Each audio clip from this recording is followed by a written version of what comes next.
Hello, this is Dr. Christy Patton-Lukes, a chemical engineering professor at Missouri S&T, and we're continuing to look at using partial derivatives to evaluate thermodynamic properties. Specifically, our goals are to be able to use these differentials and partial derivatives to write expressions for changing these important thermodynamic properties, and then use mathematical equivalencies to modify those results so that we get them in terms of measurable quantities.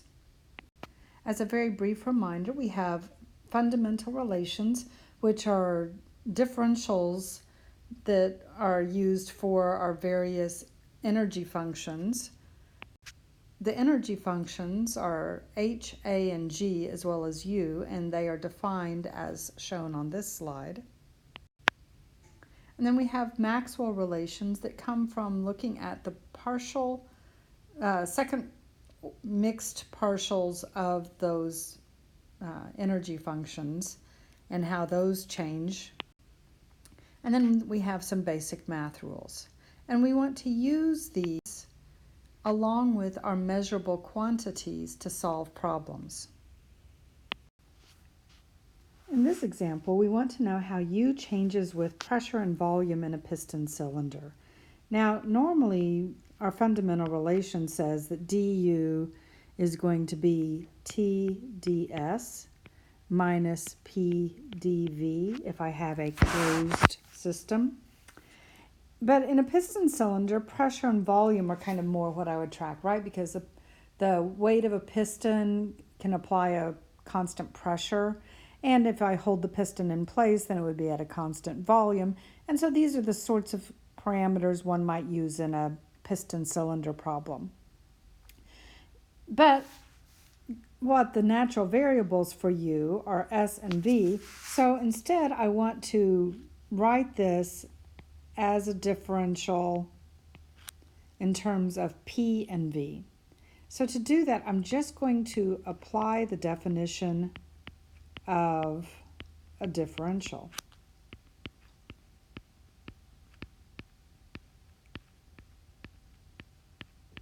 So I can take the derivative with respect to P times dP, take the derivative with respect to V times dV.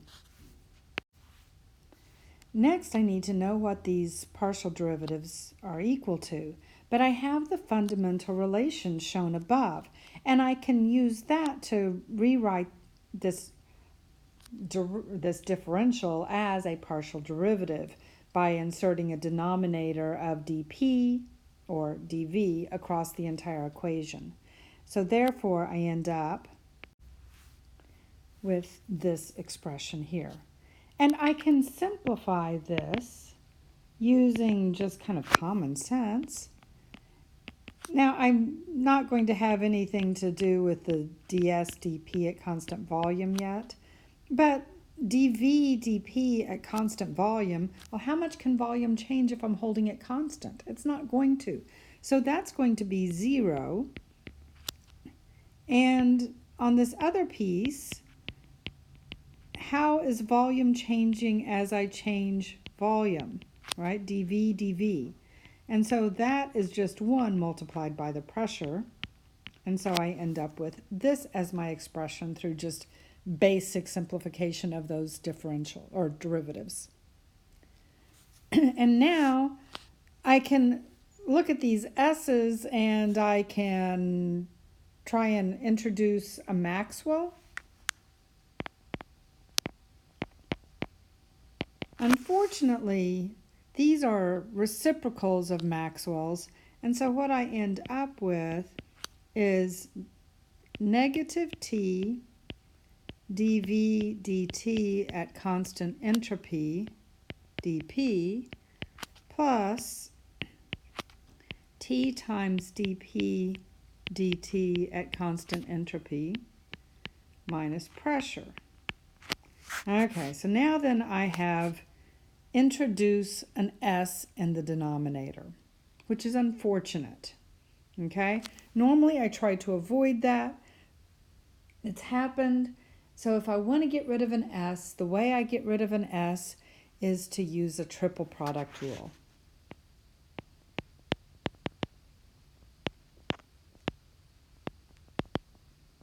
Okay, so because the S is in the path, I use the triple product rule. So in this case, it's T dV ds at constant T, ds dt at constant V. On the other, it's negative dP ds at constant T, ds dt at constant P. Oops, minus P.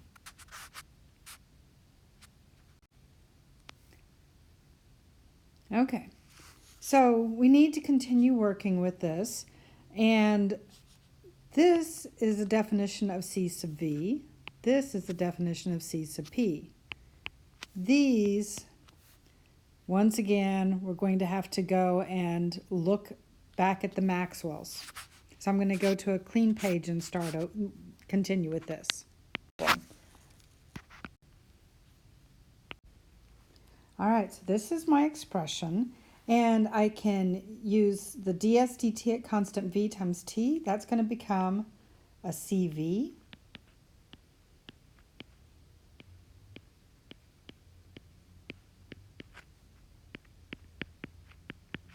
And T ds dt at constant pressure is going to become a C sub P.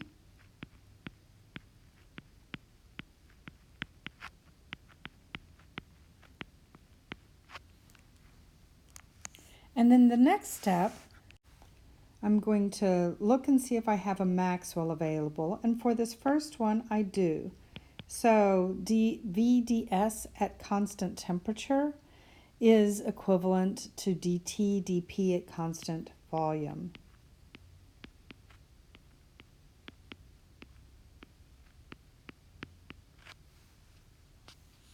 Okay, and I don't really have anything I can do on this other one yet.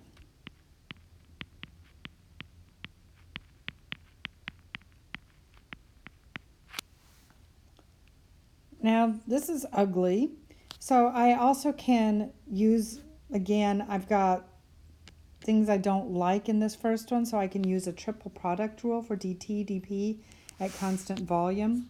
Although technically that is a measurable group, but I can use the triple product rule again.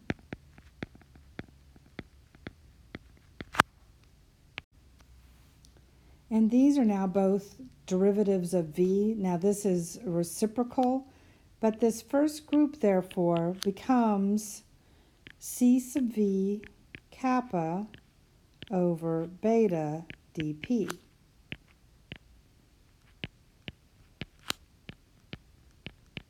But what about this other group? I haven't done anything with it yet. Okay, on this one, if you look at the rules for Maxwell's, the one that comes from Gibbs energy, this is the reciprocal of, let's see, C sub P times dt dV at constant P.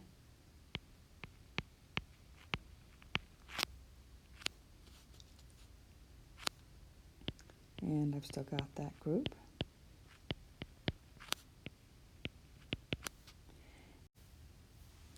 I can use the definition of beta to then change this dt dV at constant pressure. And so we end up with du is C sub V kappa over beta dP minus C sub P over beta V minus P dV. And this gives me a relationship between U and pressure and volume. So perfect for solving a piston cylinder problem. Thank you very much for your time.